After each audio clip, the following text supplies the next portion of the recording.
ভালো আছেন, আমিও ভালো আছি। আর এই যে আজকে অনেকগুলো কাজ নিয়ে হাজির হলাম। এখানে আছে বেগুন, বেগুনটা ভুনা করবো নলা মাছ দিয়ে, আর সাথে 2টা টমেটো দিলে কিন্তু একটু খাইতে ভালো লাগবে, টকটক লাগবে, যেহেতু আমি টকটকটা পছন্দ করি।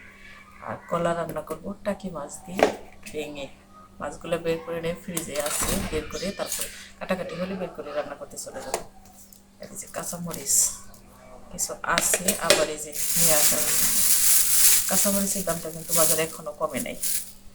আর ডেলি যে বুটটা আমি ভাজি করি, ওটা ডেলি ভিজিয়ে রেখে তারপরে সিদ্ধ করে নতুন নতুন করে রান্না করে খাই, এতে করে কিন্তু খাবারের স্বাদটা ভালো লাগে।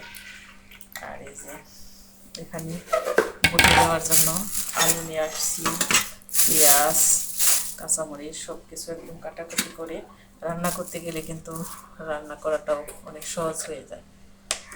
আর আমি সবসময় চাই যে রান্নার আগে কাটাকাটিগুলো সেরে তারপরে রান্না করতে যাই, তাতে আমার কাছে ভালো লাগে, তাড়াতাড়ি হয়ে যায়। আর অনেক দিন হলো বেগুন বোনা খাই না, তাই ভাবলাম যে আজকে বেগুনের বোনাটা করি আর সাথে একটা সবজি রান্না করি কলার। বেগুন বোনাটা করবো নলা মাছ দিয়ে। অনেকদিন হইল নলা মাছগুলো ফ্রিজে রয়েছে, আর অনেকদিন মাছ ফ্রিজে থাকলেও ভালো লাগে না, মাংস, ভাবলাম যেগুলো শেষ করি আগে।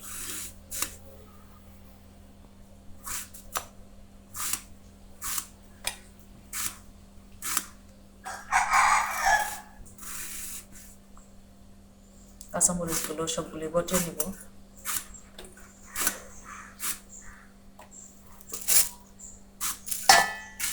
আর এই যে বেগুনের ভিতর খালি পোকা,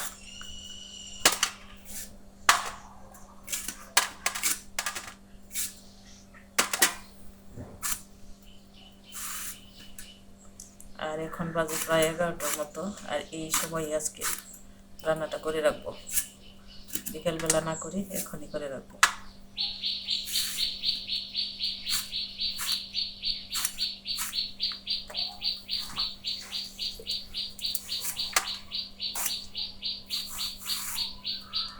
আর আমার চ্যানেলে যদি আপনারা নতুন হয়ে থাকেন, চ্যানেলটা সাবস্ক্রাইব করবেন এবং ভিডিও দেখার শুরুতে একটা লাইক দেবেন, আর আশা করি ভালো লাগবে। আর টমেটোগুলো কেটে রাখবো না এখন, এগুলো ধুয়ে রেখে দিব, পরে রান্নার সময় এইটা তারপরে।